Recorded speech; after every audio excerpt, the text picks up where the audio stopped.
আমার পিচ্চি রুহি বনু school programme দেখতে এসে তো বারবার আমার নিজের স্কুল লাইফের কথাই মনে পড়ে যাচ্ছিল।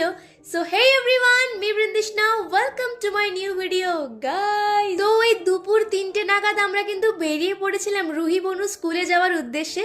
সঙ্গে কিন্তু ছিল বড় মামি এবং রূপকথাও। পৌঁছেই তো দেখলাম স্কুলের বাইরে ভীষণ সুন্দরভাবে বালুনস দিয়ে ডেকোরেট করা, আর স্কুলের ভেতরেও খুব সুন্দরভাবে বালুনস দিয়ে ডেকোরেট করেছেন।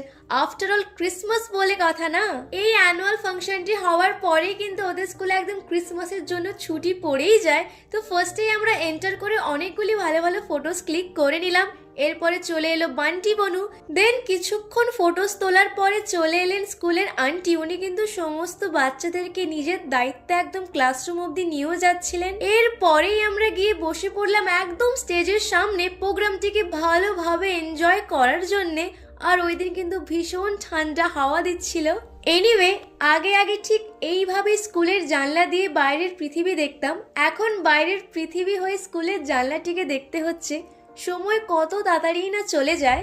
তখন যেন মনে হতো ওটি একটি জেলখানা, কখন মুক্তি পাবো। বাট না, ওটাই ছিল আমাদের ভালো থাকার জায়গা।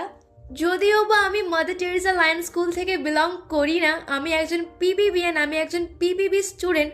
আমার কাছে আমার স্কুল অলওয়েজ লাইক আ হেভেন। তো এর পরে প্রোগ্রামে জয়েন হলেন কিছু রেসপেক্টেড স্যারেরা অ্যাজ আ গেস্ট হিসেবে। আর ওই যে ম্যামটি অ্যানাউন্স করে যাচ্ছিলেন, আমার জানি না কেন বারবার মানসী ম্যামের কথা মনে পড়ে যাচ্ছিল। মানসী ম্যামের অ্যানাউন্সমেন্ট ছাড়া যে কোনো ইভেন্ট অথবা অ্যানুয়াল ফাংশন তো একদম ইনকমপ্লিটই থাকতো। তো ইভেন্টটি শুরু করা হলো সমস্ত রেসপেক্টেড স্যারেদের প্রদীপ প্রজ্বলন দিয়ে। তারপরে ওনাদেরকে করে নেওয়া হয়েছিল একদম বরণ। তো এনাদের মধ্যে আমি একজন স্যারকে পার্সোনালি খুব ভালোভাবে চিনি, ডক্টর তপন কুমার জানা স্যার। উনি কিন্তু ছিলেন পুনর্বাসন বিদ্যানিকেতনের এক্স হেডমাস্টারও। তো ওনাদের রেসপেক্টেড স্পিচ শেষ হওয়ার পরে কিন্তু আমরা চা খেতে খেতে একদম প্রোগ্রামটিকে এনজয় করছিলাম।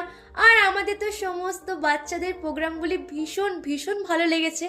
আপনারাও একবার দেখুন পুরো ভিডিওটা আমার। He has lifted me up, I know. He reached out his hand and he lifted me up, and that's why I love. সত্যি বলতে এদের মধ্যে কে ঠিক ডান্স করলো, কে ভুল ডান্স করলো, এসব কিন্তু কিছুই ম্যাটার করে না এই বয়সে। এরা কতটা কনফিডেন্স, কতটা এনার্জেটিক এবং কতটা এরা নিজেরা এনজয় করেছে, সেই সবই কিন্তু ম্যাটার করে বেশি করে। আমার মামু আর মামিও তো ভীষণ এনজয় করেছে প্রোগ্রাম দেখতে দেখতে।